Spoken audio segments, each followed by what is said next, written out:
Assalamualaikum warahmatullahi wabarakatuh. Shalom, Om Swastiastu, Namo Buddhaya, dan salam kebajikan.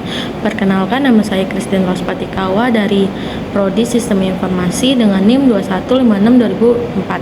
Di sini saya akan menjelaskan materi presentasi mengenai tugas interpersonal dan anti korupsi.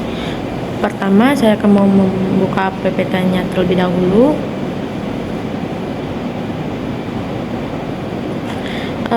Materi yang akan saya presentasikan itu subtopiknya pendidikan moral dan nilai-nilai anti korupsi, dengan dosen pengampu di tugas interpersonal dan anti korupsi adalah Dr. Spencer Ripplewood Utapea, SE, MH, DTH.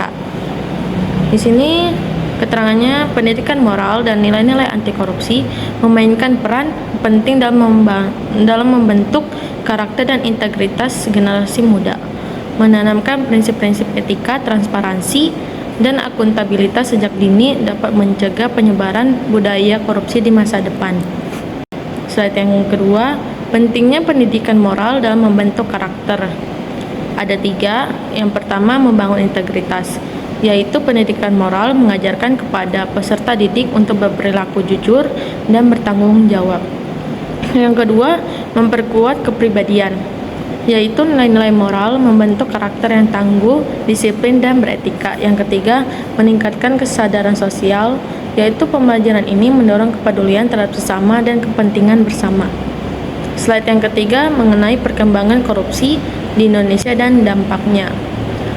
Ada 3. Yang pertama, tingkat korupsi yang mengkhawatirkan, di mana korupsi di Indonesia terus meningkat dan menimbulkan kerugian ekonomi dan erosi kepercayaan publik. Yang kedua, dampak buruk pada pembangunan, yang dimana korupsi menghambat alokasi sumber daya yang tepat dan memperlambat kemajuan nasional.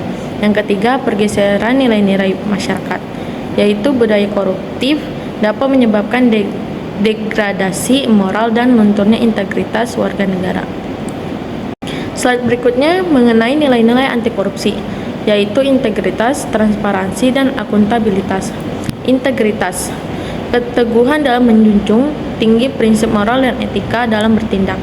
Yang kedua, transparansi, keterbukaan informasi dan proses pengambilan keputusan yang dapat diakses publik. Yang ketiga, akuntabilitas, yaitu pertanggungjawaban atas setiap tindakan dan keputusan yang diambil. Slide seterusnya, peran lembaga pendidikan dalam menanamkan nilai-nilai anti korupsi. Ada 3. Yang pertama, kurikulum, yaitu mengintegrasikan nilai-nilai anti korupsi ke dalam mata pelajaran dan kegiatan ekstrakurikuler. Yang kedua, keteladanan pendidik, yang dimana memberikan contoh nyata perilaku jujur, adil, dan berintegritas bagi peserta didik. Yang ketiga, partisipasi aktif, mendorong peserta didik terlibat dalam gerakan anti korupsi di lingkungan sekolah. Slide seterusnya, kurikulum dan metode pembelajaran pendidikan moral.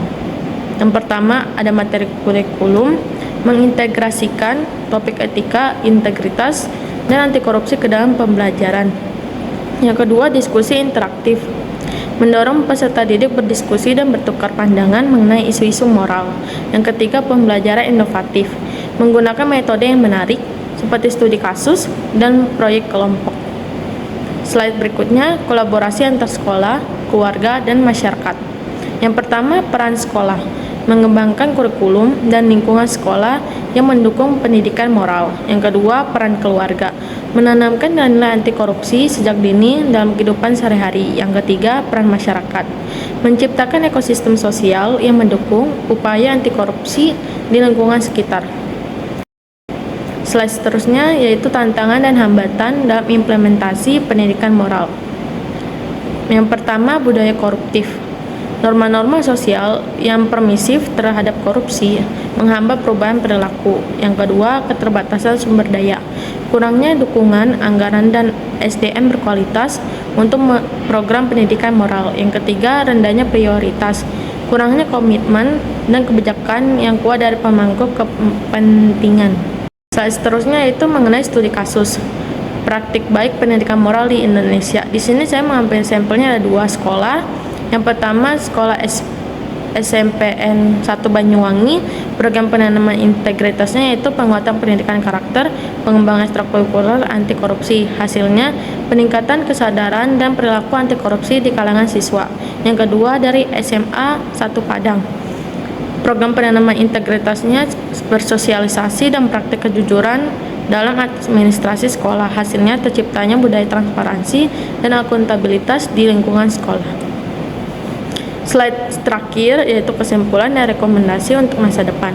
Pendidikan moral dan nilai-nilai anti korupsi adalah investigasi strategis untuk membangun karakter bangsa yang berintegritas, kurikulum yang komprehensif, keteladanan pendidik, serta kolaborasi sekolah, warga, masyarakat diperlukan untuk mengoptimalkan implementasinya.